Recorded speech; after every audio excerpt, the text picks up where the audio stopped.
Batman, James Bond, Godzilla. Audiences keep coming back to see them, just like they tune into television to see their favorite cop or lawyer solving another crime. It's nothing new. Back in ancient Greece, they used to tell all these stories about a guy called Hercules. In the early 20th century, it would have been Tarzan, the Shadow, the Lone Ranger, and in Europe, the subject of this video, Fantômas. Today, I continue to examine the curious sensation caused by this fictional criminal mastermind and how his legacy has cast a long shadow over the modern supervillain in media. This is 100-Year-Old Movies. Picking up from my previous video, you can find the link below in the show notes if you haven't seen that already. We continue to the third episode in the Fantômas serial, The Dead Man Who Killed, aka The Murderous Corpse. Journalist and sidekick Fandor is recovering from the explosive finale of the previous episode. He believes Inspector Juve is dead. But in reality, the reality of the film that is, Juve is in disguise and undercover working for a well-known underworld fence. And now that we've caught up with our heroes, what new scheme is Fantômas up to? Chloroforming artists! I wonder what's in the basket. What's in the basket? What's in the basket? When the cleaning lady shows up, the artist is still unconscious, but he's not alone. He's been joined by someone who seems even less lively than him. She calls in the authorities, who revive the artist, who then identifies the dead woman sitting across from him.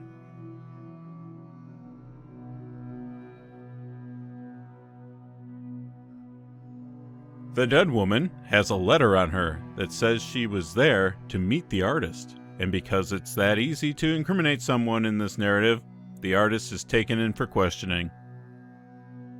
They send him to the anthropometry lab to measure his head and get his fingerprints, and yes, I had to look up anthropometry. I did not know that off the top of my head. Anyways, this is what they did before mugshots. The artist is then put in a holding cell, but he doesn't get to wait around for the verdict because his guard works for Fantômas, who's already written his death sentence. Out of the hospital and back on the job, Fandor learns of the artist's untimely demise. When the artist's sister shows up, they find his body has gone missing. Fantômas has secreted it away. From the sewers of Paris to the rooftops.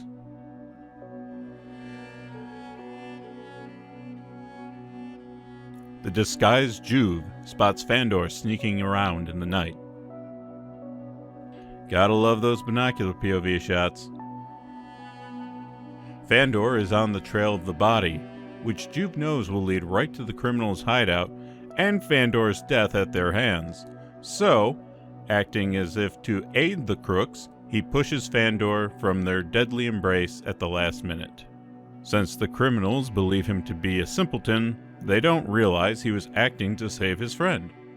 Next up, a woman is dancing at a party when her dress gets stepped on and torn. She goes off to a private room to fix it, where she's chloroformed by Fantômas, who steals her necklace and returns to the party.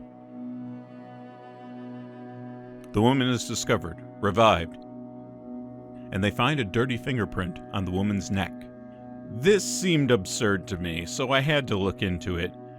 Turns out getting a print like this is theoretically possible, but only in recent years, and it's extremely difficult and rarely accurate.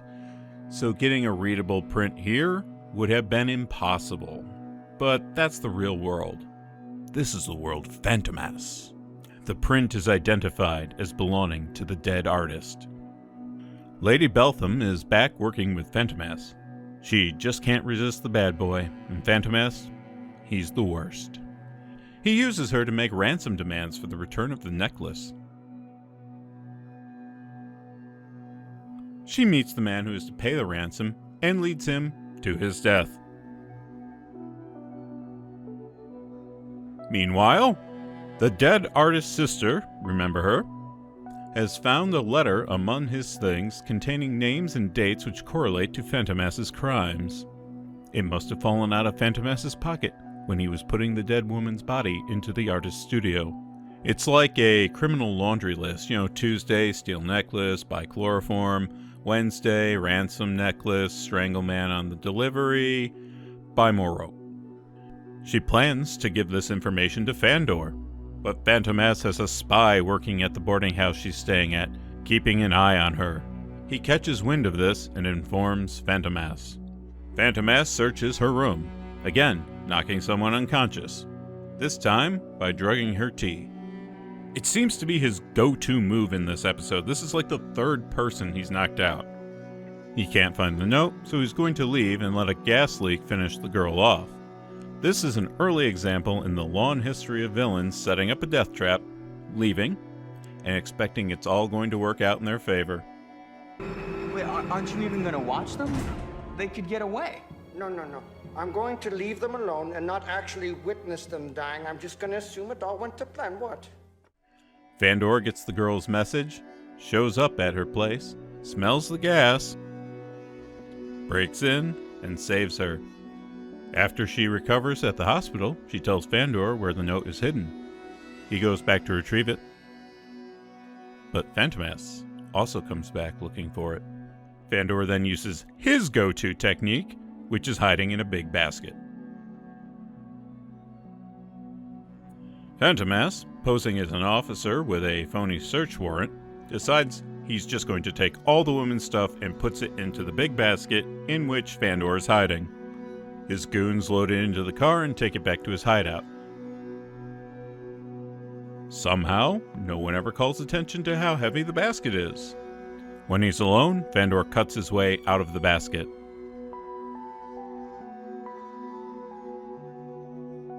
He finds he's been put in the same room as the dead ransom guy. Some time must pass here because the next thing we see is Fandor at work, finding out that the police examined the body he found, and on it were, again, fingerprints from the dead artist. Finally, Juve makes contact with Fandor. Our heroes are reunited, and they make their plan to move against Fantômas.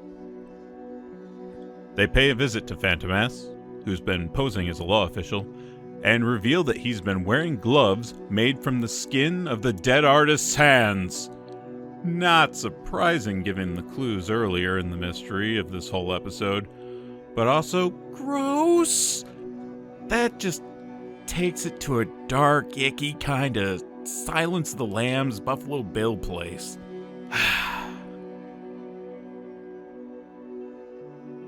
Which brings us to the fourth episode, Fantômas against Fantômas. The introduction showing the disguises is back. No, I didn't forget to mention it last time.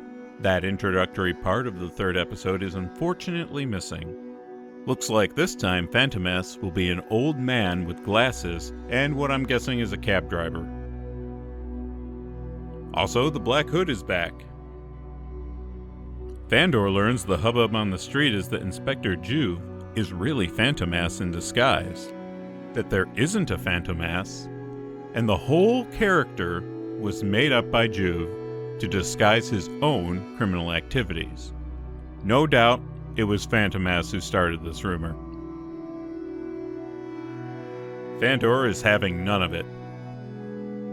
Unfortunately, the police have to treat it seriously for the sake of their public image. Juve is arrested.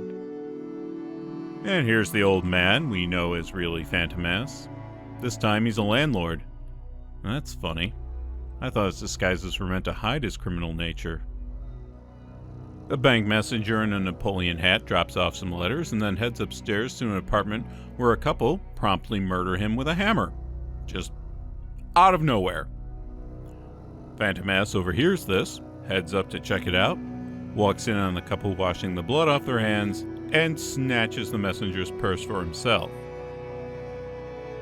He then goes back to his office, tosses the purse in a safe, and goes about his business. Of course, the murder couple come down and confront him. Once they're alone, they're all ready to make it a double homicide, but Fantômas overpowers them. And they all sit down and have a nice chat. See, it just shows you can talk things out and no one has to get hurt. I mean, except for the bank messenger they killed. Let's get another plot in motion. This one is about wallpaper. Hammer that nail in. Oop, the wall is bleeding. Oh, that can't be good. Cops are on the scene. Well, a tiny nail caused a gush of blood, so let's go at it with a pickaxe. Hey, we found the bank messenger. Wait, how much time has passed between this scene and the last one? Oh, the wallpaper hanger is Fantômas. Well, that explains something, I guess. This whole reveal was set up by him, and he introduces himself to the cops as the American detective named Tom Bob. Tom Bob. Yep, that's what the French in 1914 thought sounded like an American name. And that's why he looks like a cab driver. Lady Beltham, Fantômas' henchwoman, got remarried. Now she's a duchess. Guessing her new husband didn't ask too many questions about her past, especially concerning her previous husband, who she helped Fantômas to murder. Makes a guy really think about those vows, especially till death do us part. She gets an unexpected visit from Tom Bob. She knows right away who he really is. He gets her to write a letter where she offers a good sum of money for anyone who can accomplish what the police have failed to do and bring in Fantômas. Funds to be raised at a costume party she's throwing at her villa. Obviously, it's all part of some scheme. Expecting Fantômas to show up at the costume party, Fandor decides to go to the party dressed up as Fantômas, because there's no way that could lead to any confusion, could it? And guess what? Some of the police have the same idea. They're going dressed up as Fantômas too. Even better. It's a wonder they haven't caught him already. Let's get the party started and see how it all plays out. Is this the real Fantômas? Fantômas, meet Fantômas. Oh look, here's Fantômas. This pretty much requires me to mention the Spider-Man meme. I think that's internet law or something.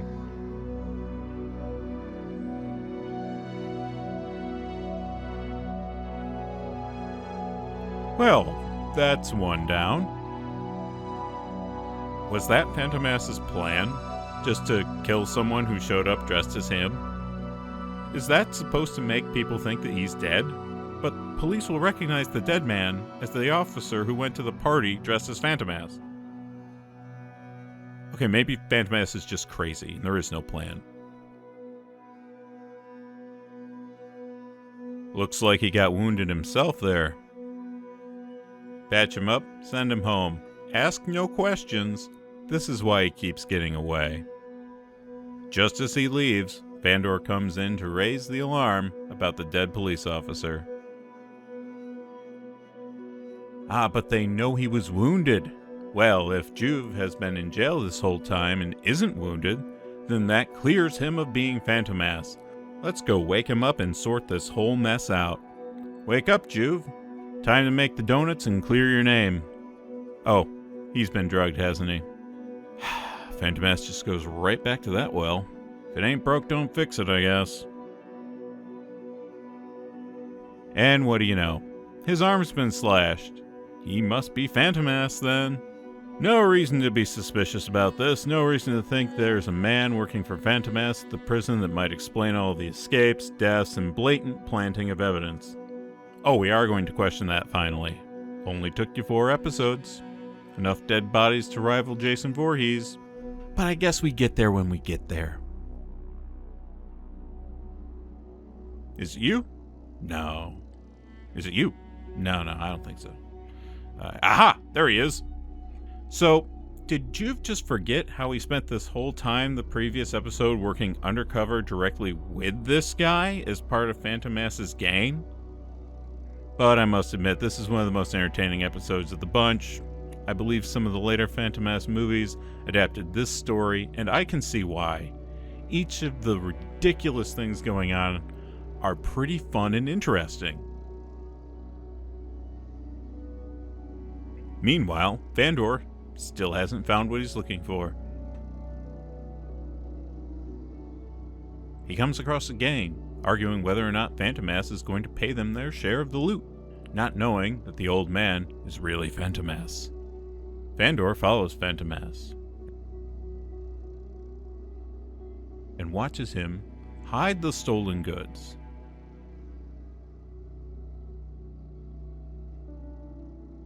But accidentally gets himself locked inside the building.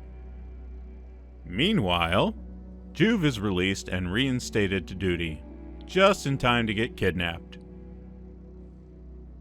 Believing that he is Fantômas, they drag Juve back to the hideout, demanding that he tell them where the money is hidden. Of course he doesn't know, which might cost him his life. Luckily for him, when Fandor heard the gang coming, he, as he usually does, hid inside an empty container, this time a barrel. From inside the barrel, he whispers the secret to Juve. Juve is able to bluff the crooks and buy himself some time. The police arrive to arrest the gang. In all the commotion, Tom Bob Fantômas sneaks off to the Duchess's house to snag the money she helped raise as reward for his capture. But Juve, having put the clues together, deduces Fantômas' secret identity and gets there just in time to catch him. Our heroes have him. They really have him this time. There's no way he's going to escape. He hasn't had any time to plan this out. They've got him, and I should have known. Now for the fifth and final episode, The False Magistrate. A French nobleman meets another man in a hotel to sell his wife's jewelry. They lock the jewels in a dresser drawer, while the nobleman goes to the bank to cash the check. When he gets back, they look in the drawer and find the jewels are missing. Suspicion mounts. They nearly come to blows. Meanwhile, a bundle of clothes gets discarded from a passing train. It's a priest's outfit. The police arrive at the hotel, and when they pull the dresser out, they find a hole cut into the back of it. I do enjoy here how the camera pans to the next room in the scene. The thief gained access to the dresser from the other side of the wall. To further confuse matters, the actual priest who is renting the room comes back. Are they going to blame him?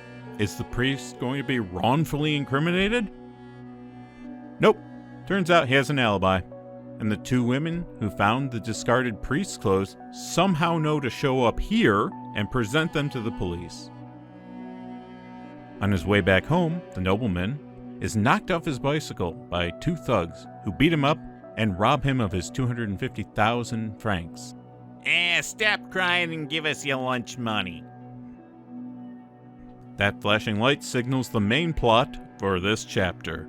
Alright, I'm just going to lay this out for you. Somehow, Fantômas was captured and is in prison in Belgium, serving a life sentence. Juve wants to bring Fantômas out of prison. Yes, you heard that right. Juve will then take his place in the prison, and then he's going to have Fandor track Fantômas back to France and capture him again. Juve, not being the real Fantômas, will be let go, and the real Fantômas will be tried in France, where he will get the death penalty. I hope you follow that. And of course, what could possibly go wrong? Nice close-up. I feel like the director, Louis Filiad, was really refining his craft as he made these. So, by this point we know that Fantômas is smart enough to know he's being followed. It isn't so much a matter of if he'll shake these guys tailing him, but when and how. Still, this really surprised me. Fantômas breaks the fourth wall. He looks right into the camera and points his thumb at the cop to let us know that he knows. I bet the audiences back then got a good laugh out of that too. Time to switch trains and lose these fools. Here's another dynamic shot showing that overall this is the best photographed episode in the series. Monsieur Fakebeard jumps into the train car, not knowing it's already occupied. I don't think Fantômas is one for small talk. Turns out the man is, or should I say was, a judge. Well, can you guess what Fantômas' next identity is going to be? I guess throwing stuff from a moving train is another running theme in this episode. Fantômas might be the luckiest criminal in cinema history. He randomly steals the identity of a judge en route to a new town where no one knows him, just picks up the guy's life with no complications. Here come the judge. With his secret identity established, he sets out to recruit some small-time crooks. This place seems dirty enough. Let's just knock and see how many criminals pop out. See, did you order 1 or 2? Turns out, these are the hoods who pulled the jewelry heist with the fake priest gimmick. Small world, huh? As the judge, he attends a hunting party at the nobleman's house. The nobleman stays in because he has a headache. Fantômas kills him by turning on the gas in his room while he sleeps. Next, he's got to find out where these goons hid the jewelry, which turns out to be in the most unlikely place you would ever imagine. Inside a cathedral bell. You ever see those videos online where people are doing absurdly unsafe things on construction sites? And it's like, yeah, this is the reason why we have OSHA regulations. This whole sequence makes me cringe. It's Hitchcockian suspense. Hey, don't get vertigo up there. Not to mention, this is a brilliantly crafted scene in terms of photography. And this shot in particular seems to almost come right out of a comic book panel. He drops the jewels down first. As you might expect, no loyalty among thieves where Fantômas is concerned. You're not just gonna leave me hanging here, are you? Ooh, Fantômas just has to rub it in, doesn't he? He gets away and opens the box, only to find it empty. Someone finally got a trick over on him. Only took 5 episodes. But if the jewelry isn't in the box, then where is it? You don't have to wait long to find out, because it's at that very same cathedral that they hold the funeral for the dead nobleman. Small world, huh? When the church bell rings, it starts raining diamonds. And blood. There's also blood. Slayer would approve. This is legitimately gruesome. And Fantômas is there to collect. He has it all handed over to him as evidence. Okay, there's a scene missing here, but basically, before dying from having his bell run, the thief declared it was Fantômas he was working for. And that leads the Belgian police to extradite their prisoner, who is really Juve, in Fantômas' place. And they send him to the courthouse, where the real Fantômas acts as judge. Fantômas immediately makes plans to have Juve killed. Fandor figures out that the judge is actually Fantômas, because he has hats that are stuffed with newspaper to fit him better, because they're not his hats, they were made for another guy, except for this one hat. And that hat comes from the prison that Fantômas was held in. Man, it was a long road to figure out what was going on in this plot. Lots of details. Fandor follows the crooks who work for Fantômas, and this time he actually wants them to find out he's tailing them. He sets them up, so when they go to assassinate Juve, they're caught. Juve is brought into the courthouse, and Fandor lays out his plan to expose the judge as Fantômas. But, in a surprise move, Fantômas exposes himself. So, did they finally catch him in the end? Nope, we're told that the day before, Fantômas, acting as the judge, gave an order to the warden of the prison to secretly release the prisoner brought to them under the name Fantômas, saying that it was really Inspector Juve undercover. There are so many threads in this conspiracy theory. Society should continue to tremble, reads the final card. So this was the final episode, but there are some sources to say that they intended to make more episodes, and the only reason they didn't is because World War I started, and it seems that the director, Louis Filiad, joined the military. After leaving the military service in 1915 due to his poor health, continued to make popular crime serials in France, the most notable of which is the 10-episode Les Vampires, often considered his best work, and the 12-episode Jude, which inspired the American pulp hero The Shadow, who also served as the basis for Batman. Filiad would pass away in 1925. He is considered one of the most prolific directors of the silent era.